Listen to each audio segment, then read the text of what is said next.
Marie from New Zealand. I-flex kong yung mga nabili kong damit. Yung usong-uso ngayon na na para siyang pangtulog, para silang pangtulog. Pero damit talaga sila. Ito pang dinner. Maganda to. Yan, ang ganda. Sa iba't ibang store ko to nabili dito sa New Zealand. Yan, size 10. Size 10 yung size nila.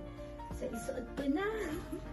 Ito yung yung unang nabili ko na laces na damit na akala mo pangtulog, pero damit pala siya. Ang ganda.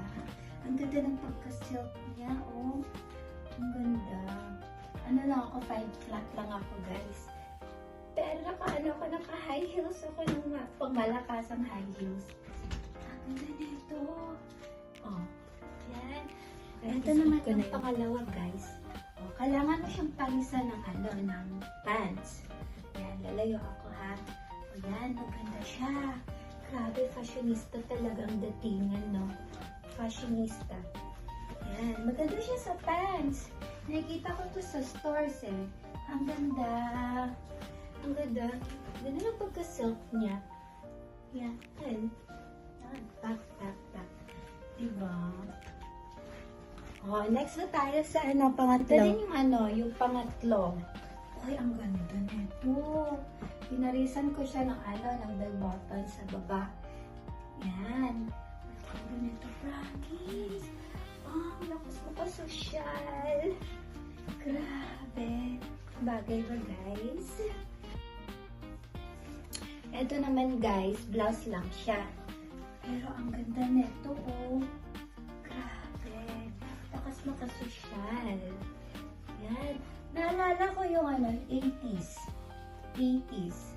Ito yung pang-bebe na, guys. Oh my God. Ang ganda nito. Promise. Ito yung lace. Skirt na lace. Diba? Ang lakas pa ka-social. Oh my God. Ang ganda. Ang ganda. Tak, tak, tak, tak. Yan. Ikot pa ako. Diba? Ang ganda nito. Usong-uso ngayon kasi ang lace.